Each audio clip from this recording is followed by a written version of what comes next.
दूध चिंतन श्री गुरुदेव दत्त. गुरुच्या चरणी नतमस्तक होऊन आजचा हा पवित्र प्रवास सुरू करूया. श्री गुरुचरित्र हा फक्त ग्रंथ नाही तर जीवन बदलण्याचा दिव्य मार्ग आहे. या ग्रंथातील काही अमूल्य धडे तुमचे विचार, तुमचे कर्म आणि तुमचे भविष्य बदलू शकतात. अर्थ साधा असेल तर अशक्यही शक्य होते. जेव्हा आपण पूर्ण विश्वासाने गुरुचरणी समर्पित होतो तेव्हा संकटे आपोआप दूर होऊ लागतात. श्रद्धा म्हणजे अंधविश्वास नाही, ती आपल्या आतील जागृत शक्ती आहे. जोपर्यंत मनात मी आहे तोपर्यंत ईश्वर कृपा पूर्णपणे उतरू शकत नाही. नम्रता हीच खरी उंची आहे. स्वतःला रिकामे करा, गुरुकृपा आपोआप भरून येईल. निस्वार्थ सेवा म्हणजेच खरी साधना.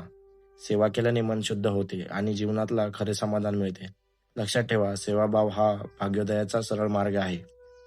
आपण जे खातो तसेच आपले विचार बनतात. सात्विक आणि प्रामाणिक अन्न मन आणि बुद्धी दोन्ही शुद्ध ठेवते.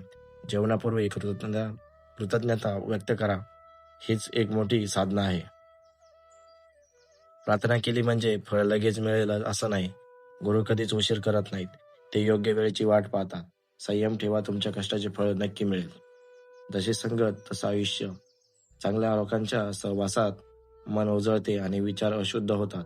वाईट संगतीपासून दूर राहा, हीच खरी शहाणपणाची खूण आहे. जे पेराल तेच उगवेल, हा अटळ नियम आहे. म्हणून प्रत्येक कर्म जागरूकतेने करा. निस्वार्थ सत्कर्मच भविष्य उज्ज्वल बनवते. शब्द जखमही करतात आणि उपचारही. म्हणून नेहमी सत्य आणि प्रिय बोला. गोड वाणीने शत्रूही मित्र होतो. नियमित जीवन म्हणजे यशाची पायरी.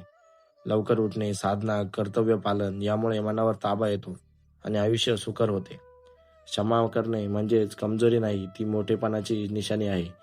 द्वेष सोडा, मन हलके करा, शांती आपोआप मिळेल. हे धडे फक्त ऐकण्यासाठी नाही, ते जगण्यासाठी आहेत. अवधूत चिंतन श्री गुरुदेव दत्त.